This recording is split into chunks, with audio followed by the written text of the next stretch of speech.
The tone is calm, descriptive, and slightly suspenseful. It mixes a gentle, almost meditative rhythm when describing Walter's lonely daily life with sudden tension when the lioness appears. Compassion and quiet empathy run throughout. Style 8. The writing is straightforward, simple, and narrative-driven. Sentences are short, almost like spoken lines, which makes it easy for voiceover. The imagery is strong with contrasts between snowy silence and the shocking appearance of a lion. Structure 1. Introduction of Walter, his life habits. Setting the winter scene, snow, silence, and isolation. 3. Conflict arises, Walter discovers the trapped lioness. 4. Emotional reaction, pity overrides fear. 5. Action, Walter calls police, learns about the escaped zoo animal. 6. Resolution begins, zoo staff arrive, tranquilize and free the lioness. Intended message. The script highlights themes of solitude, unexpected encounters, human compassion for suffering animals. It contrasts Walter's quiet loneliness with the lioness's isolation, creating an emotional bond between them. Halfie rewritten script, original but faithful. In the quiet town of Sheridan, Wyoming, old man named Walter Hayes had lived alone for the past decade. After retiring, left behind the noisy bustle of the city and chose a small wooden cabin at the edge of the forest. Walter's days were simple. He rose early, cooked himself a modest breakfast, and chopped wood to keep the fire alive through the long winters. Sometimes the townsfolk saw him at the grocery store, gentle in manner, always polite, though sparing with words. A smile and a soft greeting were usually all he offered. The winter of 2022 buried the forest under heavy snow. The stillness was so deep that even a passing breeze seemed loud. Each day, Walter trudged alone to the shed near the trees, throwing bundles of firewood to prepare for the endless cold. Solitude was his constant companion, yet he found small joys in it. Shoveling snow, or listening to woodpeckers echo across the trees.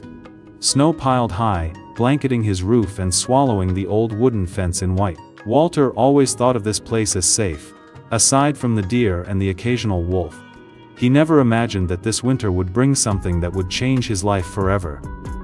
One gray morning, bundled in a heavy coat with a small axe in hand, Walter made his way toward the storage shed. As he bent to gather wood, an unfamiliar sound broke the silence, a faint, painful moan. His heart raced. He followed the noise through the drifts near a cluster of bare trees. There in the snow, lay a sight that stopped him cold. A lioness caught in an iron trap, was one of his wolf traps, now clamped cruelly around the paw of a creature that had no business being here. Blood streamed bright against the white ground. Walter's breath caught in his throat. He could hardly believe his eyes. In all his years, he had never heard of lions in Wyoming. The animal didn't roar or snarl.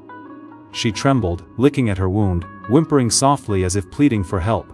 Her brown eyes were clouded with pain, shaking under the bite of the icy wind. Walter stood frozen, axe in hand, but pity quickly drowned out fear. The sight was impossible, but painfully real, that if no one intervened, the animal wouldn't last through the winter. He turned and ran back home, boots sinking deep into the snow. Breathless, he grabbed the phone and dialed the police, his voice shaking as he reported what he had seen: a lion caught in a trap behind his house. The officer on duty reassured him. A week earlier, Sheridan had been struck by a brutal blizzard that damaged the zoo's fencing, allowing several animals to escape.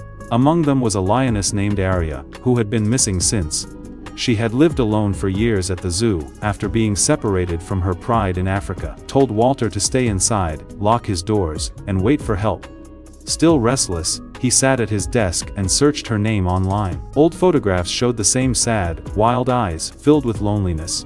He turned toward the window, watching Aria struggle in the snow. Sight tightened his chest with sympathy. Half an hour later, sirens broke the silence. A police car pulled into the yard, followed closely by a zoo van. A young officer shook Walter's hand, assuring him they would handle it. Two zoo staff, bundled in heavy coats, and carrying tranquilizer guns, cutting tools, kit, stepped into the snow. From his window, Walter watched anxiously. A dart struck Aria's shoulder. She gave a soft growl before collapsing gently into the snow. The team moved quickly, clipping the trap open and freeing her paw. Blood still seeped, cleaned and wrapped the wound with practiced hands.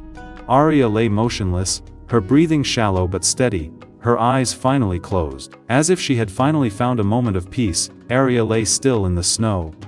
The policeman turned back to Walter with a reassuring smile. "Everything's under control, you can relax now." Walter nodded, relief washing over him, though his eyes lingered on the lioness as the vehicles pulled away. The silence of the snowy forest returned, but his heart was restless, filled with worry for her fate. Aria was rushed to the zoo's medical wing. 2 skilled veterinarians were waiting.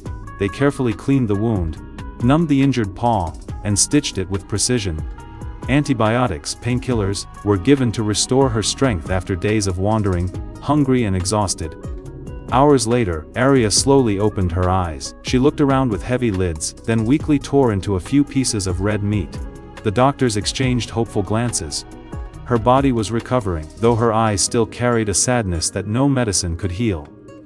By the 3rd day the wound had closed, and the doctors changed her bandages. Progress was faster than expected. Soon, she was moved to a semi-wild enclosure with grass, a small lake, and open skies, closer to the freedom she longed for. Sheridan Zoo. A special meeting was called to decide her future.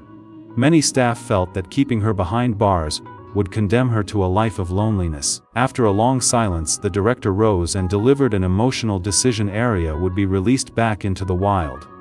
Walter was invited to attend. Tears welled in his eyes and his heart pounded like that of a boy hearing the news.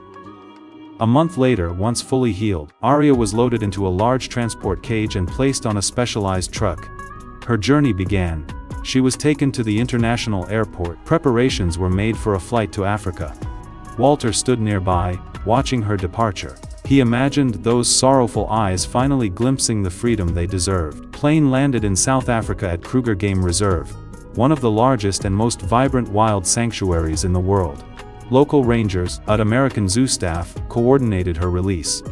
The truck rumbled along a dusty road, tall golden grass swaying in the heat.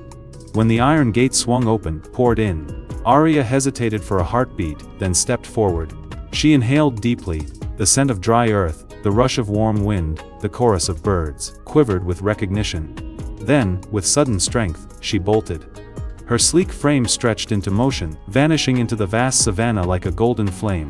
The rangers and zoo staff erupted in cheers, embracing one another as tears filled their eyes. A South African ranger whispered softly, "Now she has truly come home."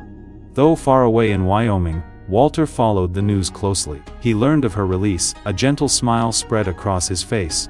Weeks later, zoo staff visited his cabin again, bringing a painting of Aria at the very moment she ran into the wild. Walter hung it on the old wooden wall. Each time he looked at it, warmth filled his chest, as if he had been given a piece of youth again. He realized that sometimes fate quietly weaves the lives of people and animals together, bonds that cannot be forgotten. For Walter, the winter of 2022 would forever remain a memory of compassion, and of the eternal beauty of freedom.